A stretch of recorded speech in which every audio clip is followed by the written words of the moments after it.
Alors, aujourd'hui, on va travailler les araignées en chocolat. Mais pas les araignées... Ah non, non. Pas les vivantes. Ah non, bah oui, pas les vivantes. Déjà, moi, j'en ai un petit peu peur. Mais il paraît qu'il ne faut pas avoir peur des araignées, c'est très important. Sauf dans les la nature. migales. On peut avoir peur. Même les gentilles migales? Oh, les migales sont méchantes. Elles sont méchantes, tu crois, les migales? Ouais, mais elles sont méchantes si on les embête. Mais si on les embête pas, elles ne sont pas méchantes. Alors nous, on va faire des toutes petites. Et on va les faire en chocolat. Ça, c'est mieux. Hein, moi, ça me parle. D'accord? On commence la recette?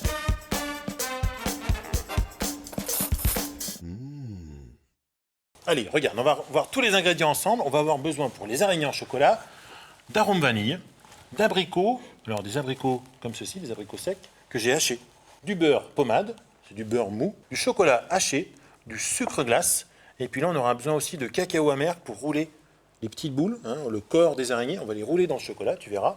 Et puis après, pour réaliser les pâtes des araignées, on va prendre des petits biscuits, des petits gouttes de chocolat pour faire les yeux, et puis on va finir aussi avec de la pistache. D'ailleurs, en parlant de pistache, on va écouter Caroline qui nous raconte tout sur la pistache. La pistache existe depuis des millénaires et vient du Proche-Orient. Elle fait partie des fruits à coque, tout comme la noix, la noisette ou l'amande. Et la particularité, c'est que la coque se fend en deux quand elle est mûre et libère le fruit, un petit peu comme la châtaigne. Tu as aussi mis des abricots secs. Ces abricots secs, tu peux aussi les remplacer par de la pomme séchée ou de la poire séchée, que tu peux faire toi-même à la maison. Il suffit de couper des lamelles des fruits et le mettre au four et ensuite les laisser sécher. Et ainsi, tu peux varier dans ta recette les fruits ou les fruits à coque.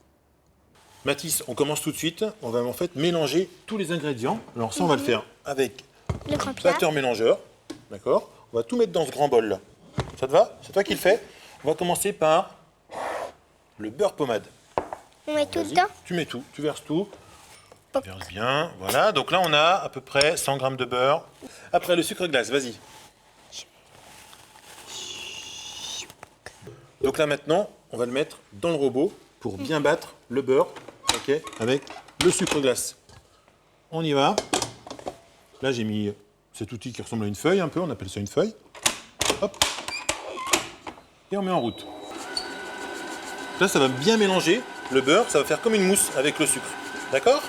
Donc là, c'est bien, la mousse, elle s'est faite, on va l'arrêter et on va pouvoir ajouter les autres ingrédients. Tu me passes le chocolat, s'il te plaît? Lequel?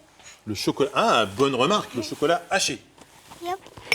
Celui-ci, hop, on le verse dedans. Tu vois, regarde, le beurre, ce que ça donne hein, avec le sucre glace. On verse le chocolat. On va verser ensuite les abricots hachés. Alors, on va garder les entiers. Tiens, tu peux en manger un, c'est super bon ça. Voilà, les abricots. On verse bien.